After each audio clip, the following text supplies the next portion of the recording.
la grande messe de l'investigation journalistique, la plus grande tribune politique de la Guinée. Avec Aboubacar Diallo, Talibé Bari, Mohamed Mara, Mamadou Ri Diallo, Akoumba Diallo, Kabinet Fofana, Mohamed Kaba, Mamadou Diambaldé. Bonjour à tous, bonjour à toutes. Merci de nous rejoindre sur Film FM 95.3 et sur nos canaux digitaux. Vous l'avez sans doute remarqué depuis la semaine dernière, nous avons donc décidé dans le cadre et au compte de cette nouvelle saison, la saison Anaconda, de prolonger Mirador tout jusqu'au samedi. Et donc, et bien entendu, nous sommes samedi. Mirador donc démarre sur notre antenne à la une semaine après la nomination des 81 membres du CNT, Conseil national de la transition.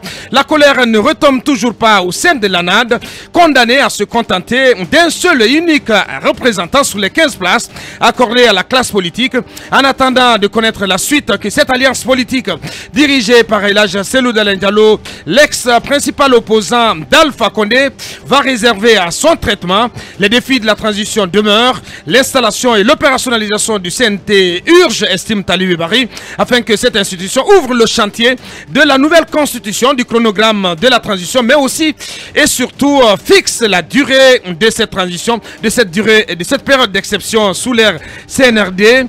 Comment la classe politique entend-elle agir auprès de la junte militaire guinéenne pour être réellement impliquée dans la conduite de la transition? Cette question centrale et d'autres, nous les poserons à notre invité prestige du jour, en l'occurrence M. Kiamou Bogola Abba. Il est porte-parole de l'ANAD. Le procureur général après la cour d'appel de Conakry n'a pas mâché ses mots avant-hier jeudi devant plus de 610 officiers de police judiciaire venus plutôt recevoir dans les locaux de la cour d'appel de Conakry leurs habilitations signées par M. Charles White. Ces policiers et gendarmes ont eu droit à un discours métallique du bouillant patron du parquet général de Conakry. Citation: l'habilitation n'est pas un sésame pour garantir l'impunité. Je ne protégerai aucun officier de police judiciaire, a-t-il martelé, avant de les prévenir urbi et orbi. Citation: il n'y a pas une brigade spéciale pour la CRIEF. Ce sont vous, les officiers de la police judiciaire, qui avez la charge de conduire ces différentes enquêtes, dira-t-il. La détermination de Charles White suffira-t-elle à rompre avec les mauvaises pratiques chez les OPJ guinéens? Mirador tente de comprendre le mobile et la portée de la sortie du procureur général Charles White. Le colonel Mamadi Doumbouya, l'invité surprise de ce vendredi à la mosquée turque de Bambeto. Cette mosquée située sur l'axe Le Prince, bastion de l'ex-opposition au président Alpha Condé, qui a été choisi par le président du CNRD pour s'acquitter de cette grande hebdomadaire. Une présence que beaucoup ont voulu faire passer pour un test de popularité du colonel, dont le dernier bain de foule sur cet axe, il faut le rappeler, remonte au 2 octobre dernier, jour anniversaire de l'indépendance de la Guinée, après des images sur les réseaux sociaux montrant les rues voisines de la mosquée totalement désertes, vides pour ne pas dire. D'autres images de foule autour et dans le siège du colonel président ont été publiées par la présidence de la République.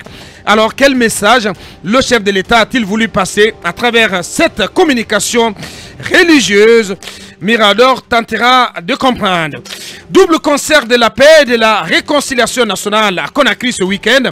Le débat ne retombe pas sur l'opportunité d'une telle initiative, d'une telle démarche dans un contexte de transition où pour l'heure, il n'y a pas de péril dans la demeure. Le processus de transition en cours dans le pays depuis le 5 septembre 2021 continue de se dérouler sans grandes anicroches. À date, tous les organes de cette transition ont été soit nommés ou mis en place. Le dernier en date, le CNT, en dépit de quelques grincements de dents, s'apprête à être opérationnel, en attendant donc de possibles frictions ou d'inévitables frictions entre la junte militaire au pouvoir et notamment la classe politique. Quelle était l'urgence et le bien fondé d'organiser ce double concert en faveur de la paix et de la réconciliation nationale en Guinée? Nous posons ces questions à M. Ousmane Sampil. Il est le PDG de Marinex, holding donc, à laquelle appartient Falcon Communication. C'est l'organisateur de ce double concert. Il sera au téléphone dans cette émission. On va lui demander des comptes. Le ministère de l'Enseignement supérieur, de la Recherche scientifique et de l'Innovation s'active pour la relance des Jeux universitaires de Guinée à l'arrêt depuis 2 ans pour cause de Covid-19. L'édition 2022 de ces Jeux qui s'ouvre le 19 février prochain à Conakry pour se refermer le 26 mars à Zérékoré mettra en compétition des étudiants venus de toutes les universités guinéennes. Des Jeux qui se déroulent cette année sous le slogan « Gagnons le match contre la Covid-19 en se vaccinant ». Les organisateurs annoncent des surprises, mais quelles seront les innovations de cette édition de relance des Jeux universitaires? Nous recevons pour en parler M. Maurice Togba Abba. Il est directeur national des sports, des arts et des cultures universitaires. Il sera dans ce studio. Vous l'avez remarqué, menu assez copieux. Merci encore une fois de nous choisir.